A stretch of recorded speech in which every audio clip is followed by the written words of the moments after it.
Hello there.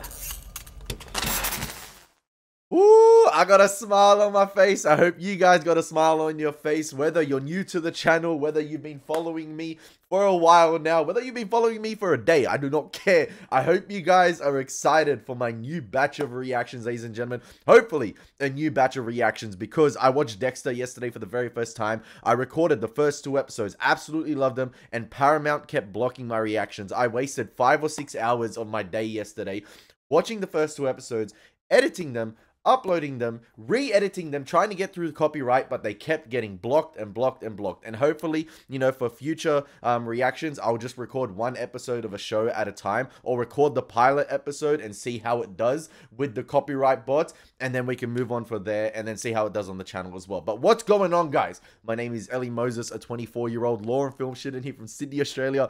Absolutely shooting his shot. I'm hella excited today because we are going to be watching Peaky Blinders for the very first time. I've heard nothing but great things about this show. My friend Ben, my best friend Ben, is going to be excited to see me watching this because he absolutely loves Peaky Blinders. Yeah, it's just a show on Netflix I haven't gotten around to, unfortunately.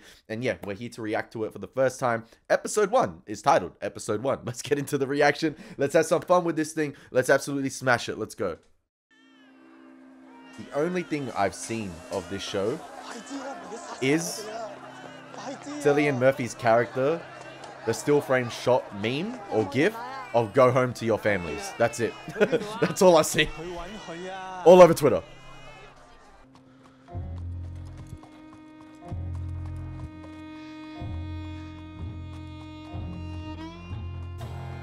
You know when people ask what's aura? That's aura right there. That's aura right there. Riding through a small deserted town. Everybody hiding. Gangster.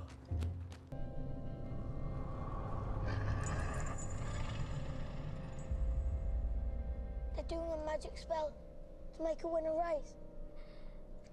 His name's Monaghan Boy. Kempton, 3 o'clock, Monday. You ladies have a bet yourselves, but don't tell anyone else.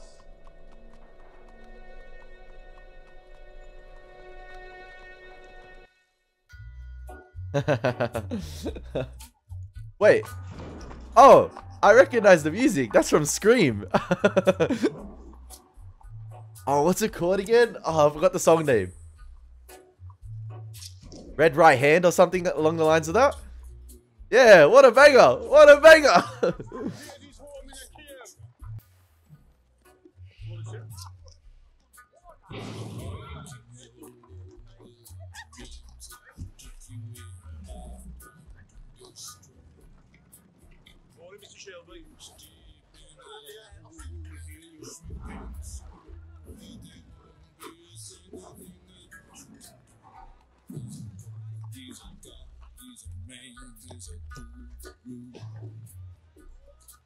You're one microscopic cog in his catastrophic plan, designed and directed by a straight right hand.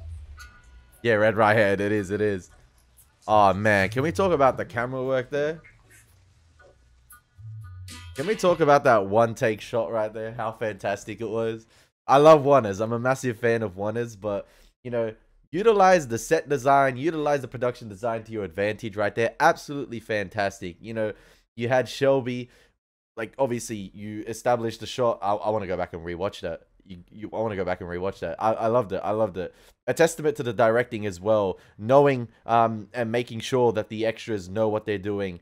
And it just gives a sense of life to the entire town. You know, starting from here as he goes around the corner, and then obviously you have the camera itself alternating between like a wide long shot or a medium shot of Shelby, and then, you know, pulling away to show the town itself and the people of the town, obviously giving money to the blind man right here, and the homeless man, and then yeah, here a wide long shot, and then the camera slowly starts to pull in.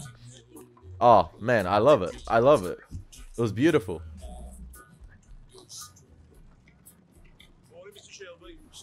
And I love that the camera work itself as well. It's got that little bit of shaky cam to it. Just a tad bit. It's handheld. It's not squeaky clean. It's not, you know, smooth and like, you know, obviously moving in a straight pattern. I loved it. I loved it. What an intro. What an intro. And it gives you a sense as well about how the townsfolk view Mr. Shelby immediately based off how he's walked through the town. Yeah, phenomenal start. I loved it.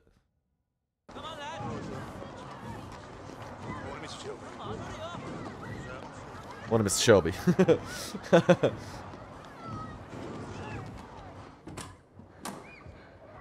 Oh, Stephen Knight. Is that Stephen Esther Knight? The writer? He wrote or had writing credits on Buffy, yeah, and Angel as well.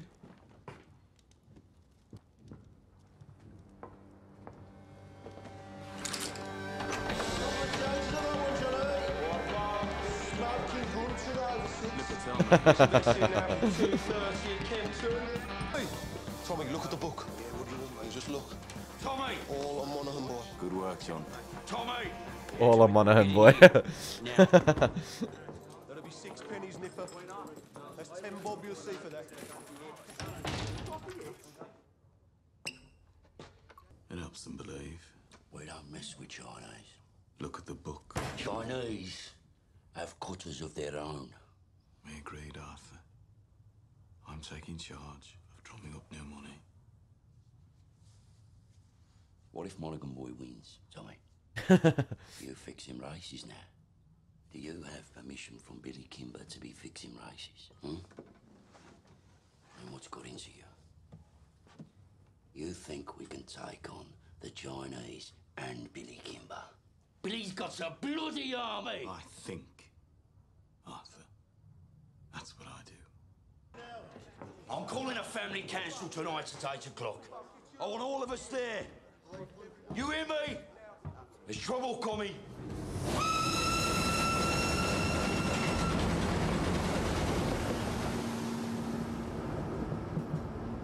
Oh, Sam Neill was in this? No way. Oh, this show just got a whole lot better. My New Zealand brother. What kind of a list would have a name of a communist and a name of a bookmaker side by side?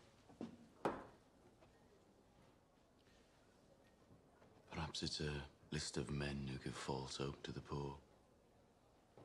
The only difference between you and me, Freddie, is that sometimes my horses stand a chance of winning.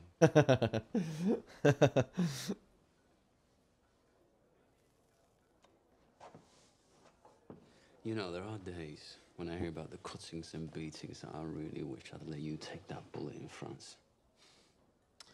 Believe me, there are nights I wish you had. On 3, 1, 2, 3, down! Breathe, Danny! Breathe! Danny! Danny! Danny, you're home. We're all home in England. You're not in France. You're not an artillery shell, Danny. You're a man. Hey! You're not a whiz-bang. You're a human being, Danny. You're all right. You're all right. You're all right. Up. Up. It's all right.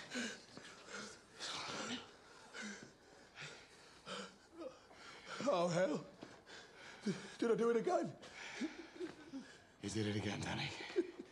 Panic attacks post World War One. You gotta stop doing this, man. It's all right. Oh, God, Mr. Shelby, I'm sorry. It's all right. You go home to your wife now, Danny. Try and get all that smoke and mud out of your head, eh? Yes, Mr. Shelby. I'm sorry. Go on.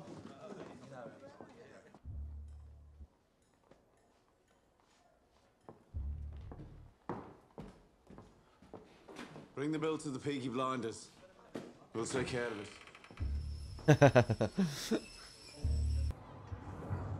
Look at the gun. Recognize it?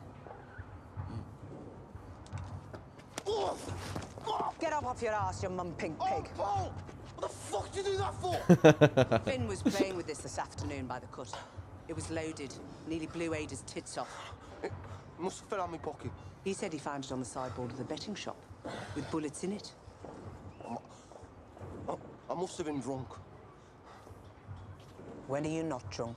Look, Paul, I'm sorry. I'm sorry. We'll keep this between ourselves if you swear not to leave guns lying around. Look, now having 4 kids without a woman is hard. But my boot's harder. Now come on, we're late. Scudboat and Lovelock got back from Belfast last night. They were buying a stallion to cover their mares. They were in a pub on the Shankill Road yesterday, and in that pub there was a copper handing out these. If you're over 5 feet and can fight, come to Birmingham. They're recruiting Protestant Irishmen to come over here as special. 5 feet. To clean up the city, Ada. He's the chief inspector. The last 4 years, he's been clearing the IRA out of Belfast. How do you know so bloody much? Because I asked the coppers on our payroll. And why didn't you tell me? I'm telling you. Why, we're Peaky Blinders. We're not scared of coppers. He's right. If they come for us, we'll cut them a smile each. So, Arthur, is that it? What do you think, Aunt Pa? This family does everything open. You have nothing more to say to this meeting, Thomas? No. Nothing that's women's business. This whole bloody enterprise was women's business while you boys were away at war. What's changed? We came back. And the Lord The boys came back. When the great judgment comes. And judgment is coming, my friends. Judgment is coming to this wicked city.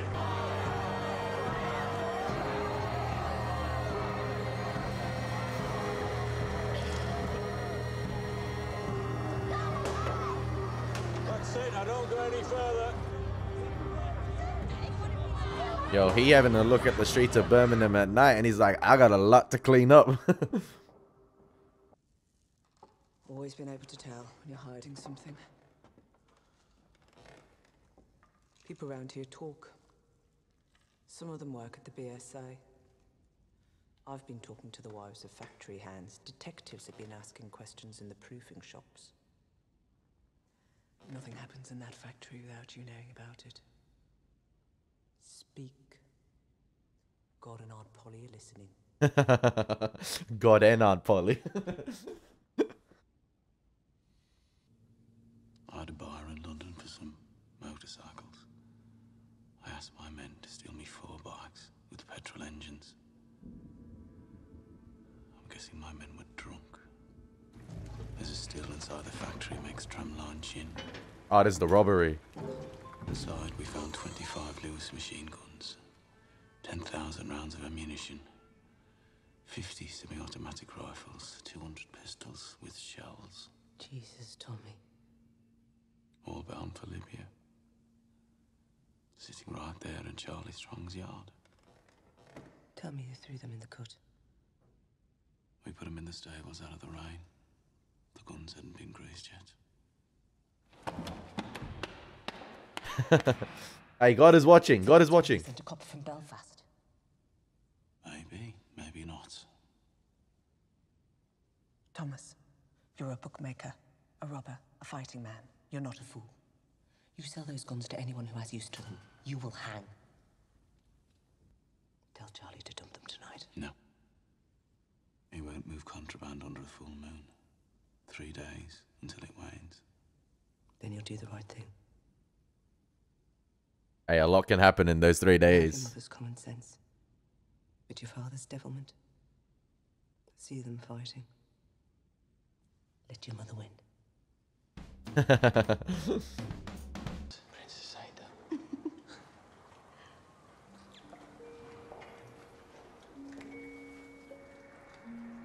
I don't know if Freddy is the enemy, but yo, Ada was just at that family meeting, man. Your family matters, man. Drake. And she out here fraternizing with the enemy already?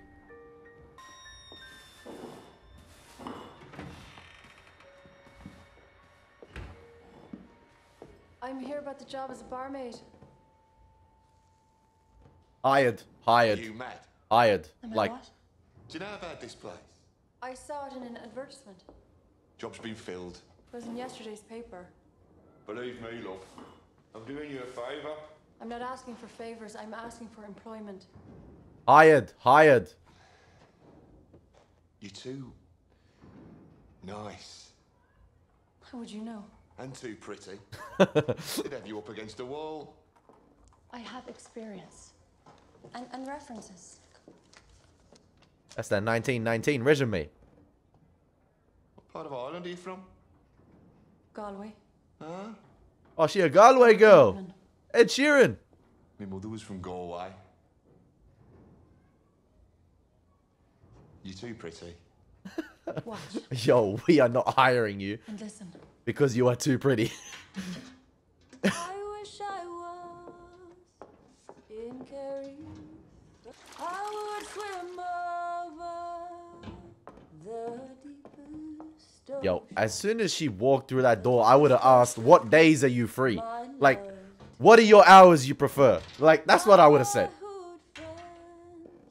And my own relations have all passed on now. She looks familiar too. I've seen her in something. Get the contract out. In Ireland, my singing made them cry and stop them fighting. Well, I hope you know a lot of songs.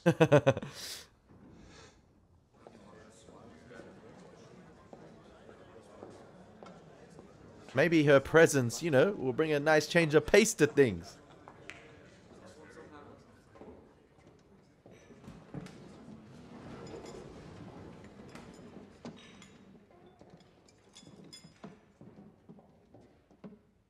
It's going to be the 1919 version of Heat.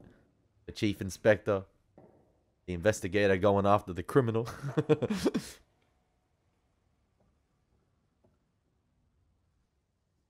The Peaky Blinders.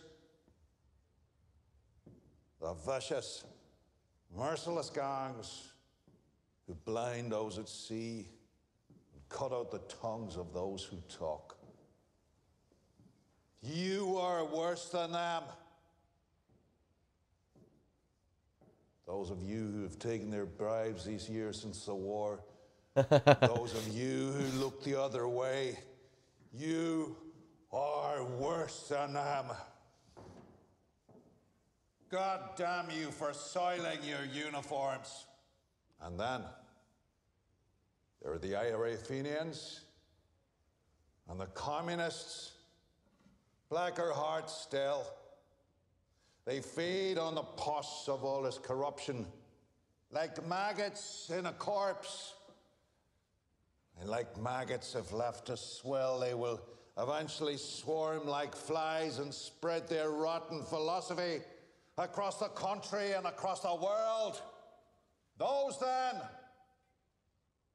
are our enemies. Yeah, Sam Neill, man. A three-headed beast. It is my job to decapitate each one, and by God, I will do it. I don't trust any of yous until you earn my trust. Facts. He has a reason to not trust you guys. Take some earning. Now, ladies and gentlemen, that is called These are the new men who will bolster your ranks. standing on business.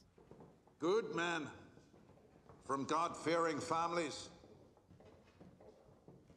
By the time the sun sets, they will be sworn in and in uniform, and by sunrise tomorrow, they will be on the streets.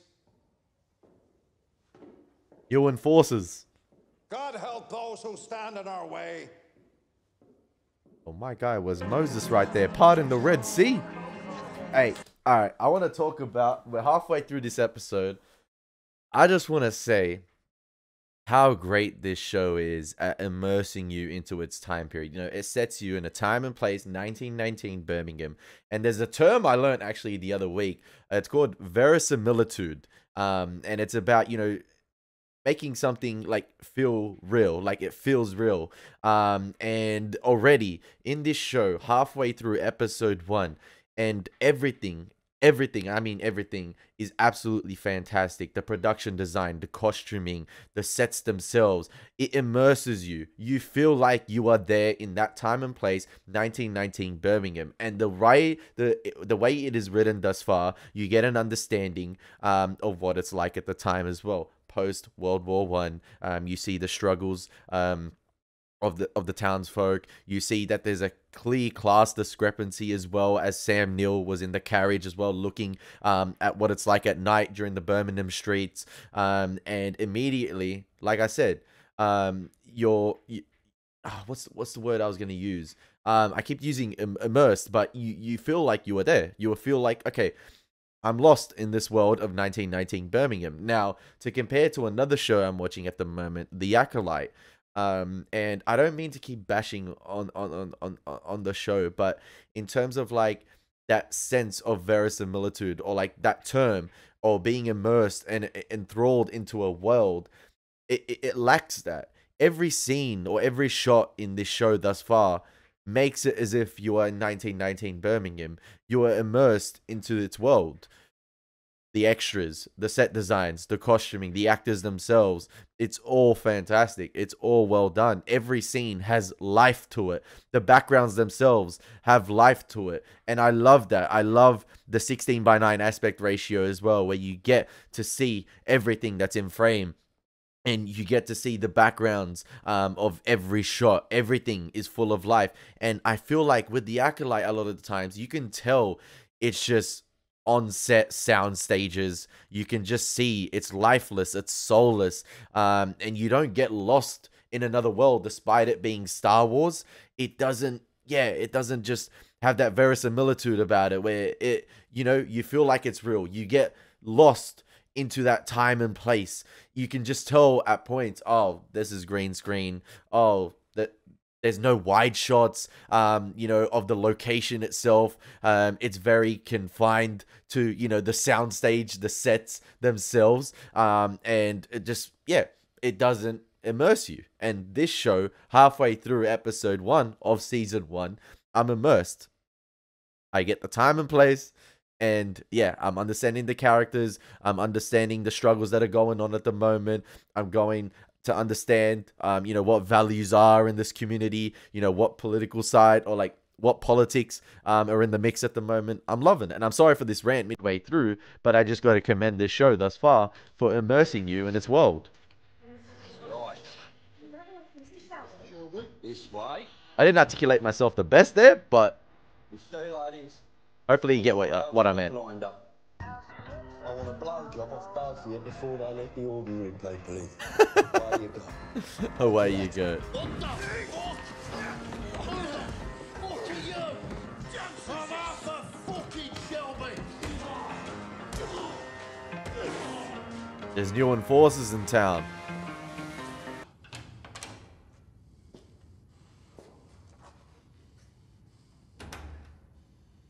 Arthur Shelby, lead pack dog of the Peaky Blinders.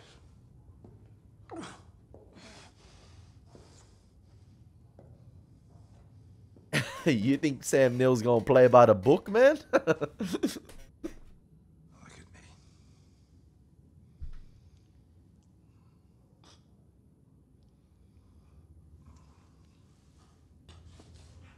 Your uniform. Terrifying, I'm sure. Do you have a gun? No gun. Knife in his sock, cosh in his belt.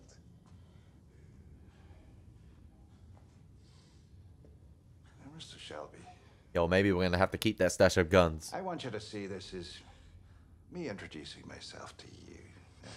Understand? In all the world, the only thing that interests me is the truth. By all means necessary as well.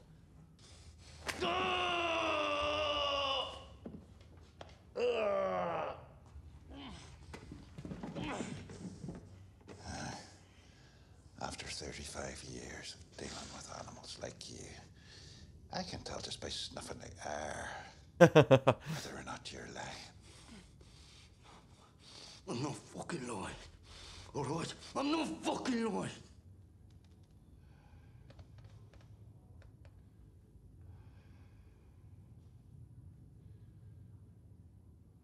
I know.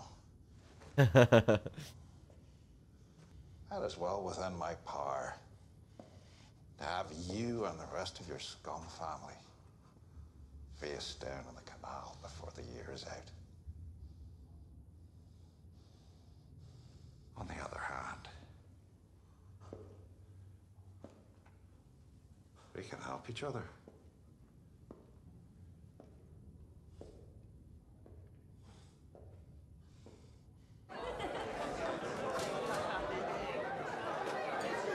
And he just did the walk-off like that. Just like that. I was as busy on a daytime. Nah, these boys are on the way to St Andrews. To pray. That'll be the day. St Andrews is a football ground. The Blues are playing. That's the forward line there. And that's the goalie, believe it or not. Hello. Nothing like pre-game beers. I need a bottle of rum. Grace, whatever it is, it's on the house. A whole bottle. Where's your dark rum? Don't care. Right, lads. Will it be two? Are you at home? Because if you're not, you're in the wrong place.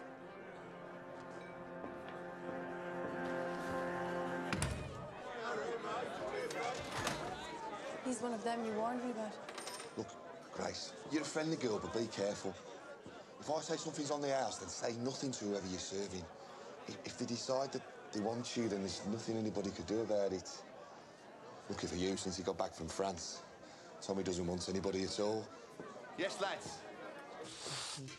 Gotta understand the game you're playing. John wiped the blood out of his eye. Since when did you give orders? I'm a trained nurse. Don't make me laugh. It hurts me face. I bloody am. You went to one first aid class in the church hall and got thrown out for giggling? Not before I learned how to stop somebody from choking. I'm not bloody joking, am I? You will be when I wrap this cloth round your neck. Let me see him. All right, have this. Give me that. Nothing like a good old bottle of rum can't fix. Just ask Jack Sparrow. All right.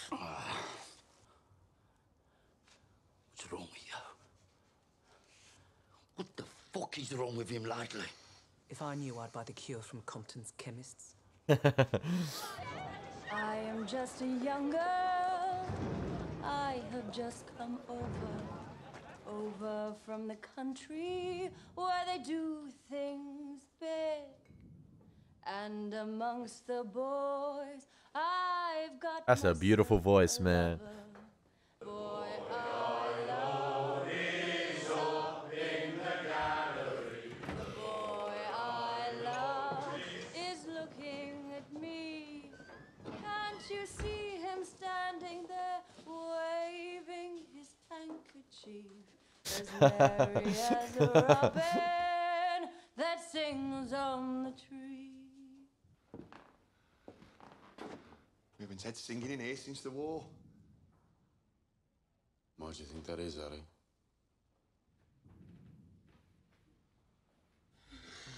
Now that is what you call on-screen presence.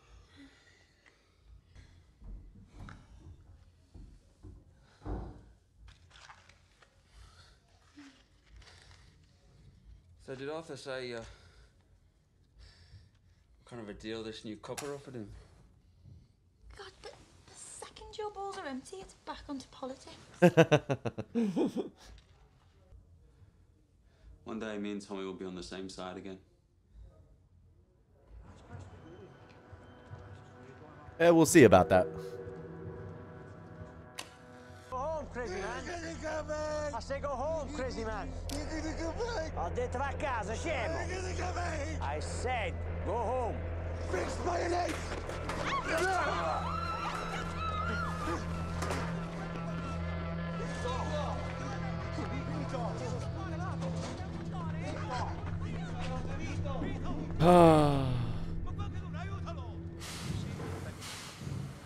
I've set up a command network. I have agents in place across the city who will act as my eyes and ears. And I've begun to interrogate suspects vigorously. You were in Belfast. I understand you broke a few Fenian hearts. A rat's nest, sir. So who do you think stole the guns? Fenians or the communists? If it is the IRA Fenians, I will find them and find the guns. If it is the communists, I will find them and find the guns. If it is common criminals, I will find them and find the guns. Either way, same outcome. To me, there is no distinction between any of the above. We chose you because you're effective, but remember this, Mr. Campbell. This is England, not Belfast. Bodies thrown in the rivers wash up in the papers here. We must keep the existence of these stolen guns out of the news, otherwise we're simply advertising them for sale. If there are bodies to be buried, dig holes and dig them deep.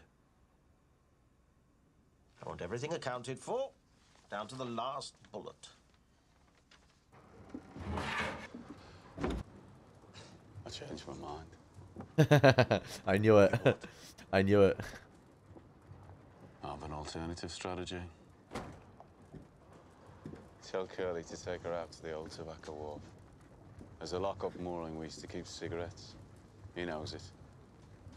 When the boat leaves your yard, it's no longer your concern. Have you lost your fucking mind? Have you not seen the streets? They've sent a fucking army to find these things. That's right. They've shown their hand. Their hand? If they want them back this bad, they'll have to pay. That's the way of the world. Gotta play the game. Fortune drops something valuable into your lap, you don't just dump it on the back of the cut. All about strategy. Tommy, Play your cards right. I've always looked out for you like a dad. You're going to bring only hell down on your head. This copper takes no prisoners. I'm told he didn't serve. Served occupation. Is it another war you're looking for, Tommy? The tobacco wharf. By order of the Peaky Blinders.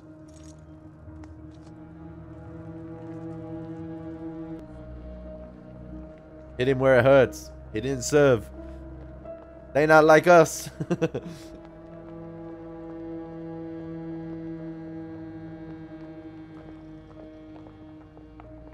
Maybe it's a tough guy persona. Are you in possession? I am, sir. First impressions? I'm quite shocked at how these people live. No! Have you found anything out that might help me? That's the ace up his sleeve. He clearly hasn't shown his hand fully yet. It strikes me that it isn't Arthur who heads the Shelby family. It's the younger one, Thomas. They say he won 2 medals for gallantry in the war. You sound fascinated. However, my opinion has not changed. The bookmaker gangs have other business, and the communists are too weak to have planned this. I believe the guns were taken by the IRA. Yo, she gonna fall in love with Tommy, and then You must not let your personal history cloud your judgment. where are her loyalties gonna lie? If you see any guns, check the serial numbers against that list. Your father was the finest officer I ever worked with. I know he'd be very, very proud of you.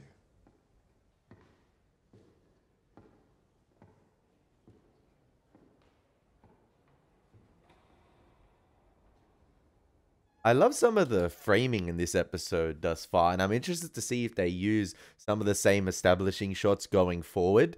It's sort of like that wide long shot, and it really reminds me of Black Ops Treyarch, you know, Call of Duty maps, the 3-lane maps, the traditional 3-lane maps, where you have obviously the character in the center of the frame in like an archway, or there's like a laneway in the middle, and obviously the left and right is occupied by something else. In that, it was the archway of like the art gallery. and obviously you had the pink on either side, and then obviously the archway through the middle. And then they used that same frame earlier in the episode when the chief inspector was doing his speech, and then it cut to that wide long shot as well of him in the middle on the stand, and then obviously the police on either side. But then that was the wide long shot was used when his enforcers came in as well, the individuals he hired, and it captured everyone in frame. It was beautiful.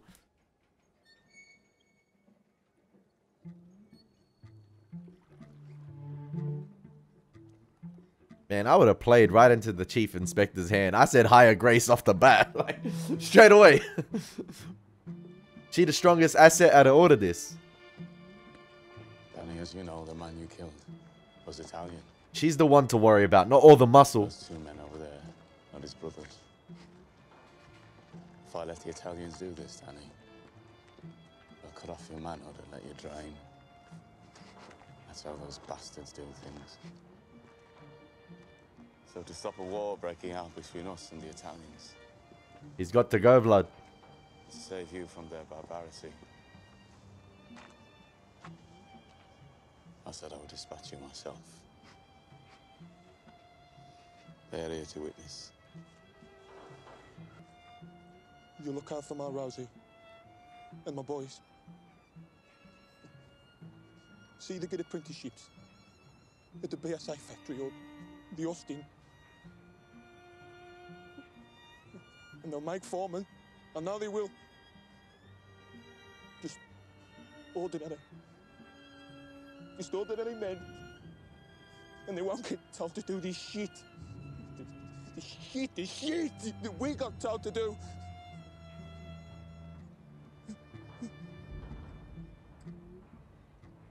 Oh, this is such a fantastic scene here, man. 1 episode arc for Danny, and it's great. It's great. To pray now. Those fucking guns. They blew God right out of me head.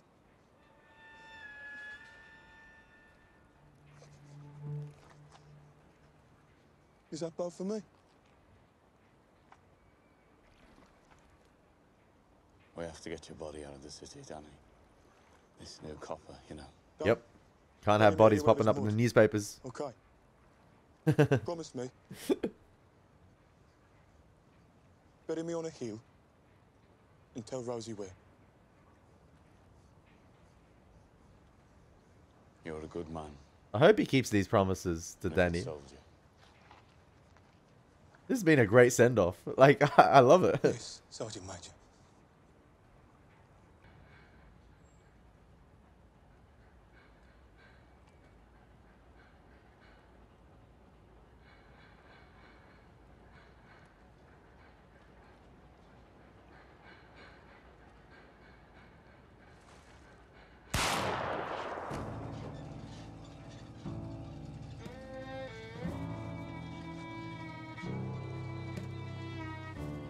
Man, that was such a beautifully done. That was such a beautifully executed death scene. I love... Listen, the shows I have watched recently, aside from Band of Brothers and The Pacific, like previously, The Sopranos and The Wire, all their death scenes were so well done. Like, were so memorable. And right here, that was another fantastic one. Bloody one! Yeah. He did say sometimes my horses win. And word will spread. So the next time we do the powder trick, it won't be just the garrison that'll bet on the horse. It'll be the whole of Small Heath. And you know what? The horse will win again. And the third time we do it, we'll have the whole of Birmingham betting on it. 1,000 quid bet on the magic horse. And that time, it will lose. When we are ready, the horse will lose. Gotta think of the bigger picture. Think about it. Think of the bigger picture. One small little sacrificial lamb.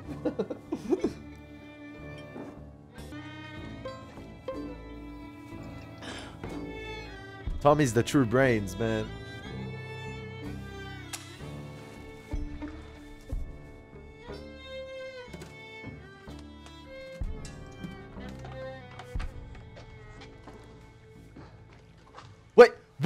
Oh.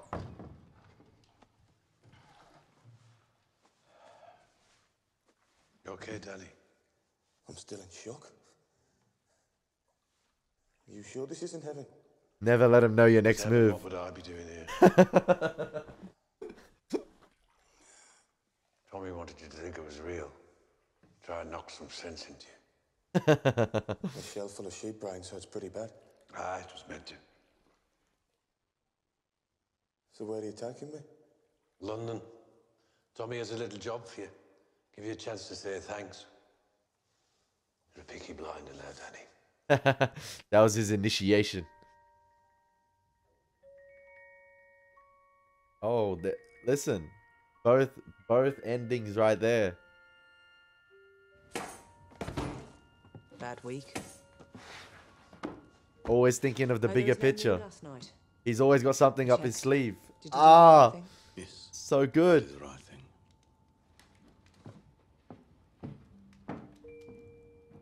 He looking out for his men always. The true sergeant.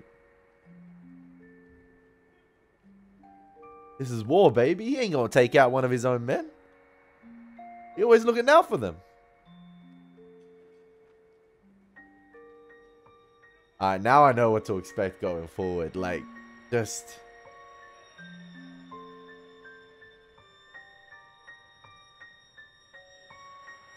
Immediately off the first episode, Thomas Shelby, iconic, iconic.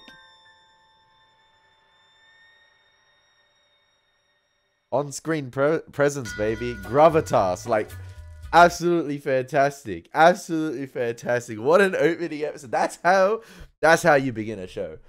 That's how you begin a show. Yeah. We green lit. The cannon has sounded, and the game is on, ladies and gentlemen. The whistle has been blown.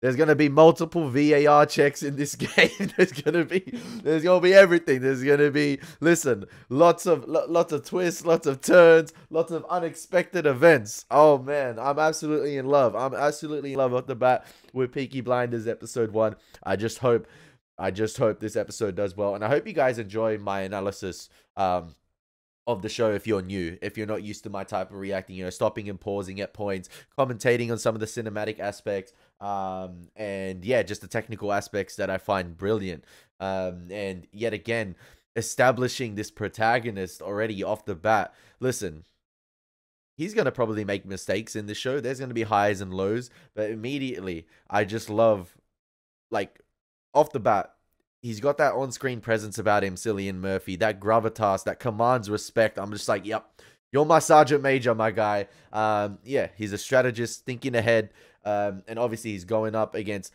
the Chief Inspector, who's got another ace up his sleeve in Grace, which Tommy maybe hasn't sussed out at the moment yet, but maybe he has. Maybe he has, because what this episode does, establish a very, very cunning and smart protagonist who's got an equal. Maybe he's up for the challenge. Maybe he's ready to go to war against the Chief Inspector. Maybe he needs that challenge. Maybe it's too easy for him at the moment. I love it, and he's relishing in that moment. And yeah, in terms of getting lost in Birmingham 1919, the show does that phenomenally. I've bought into the world, I've bought into the characters, and I'm ready to watch some more Peaky Blinders, ladies and gentlemen. It's been your boy Elie Moses. Take care. God bless. Peace.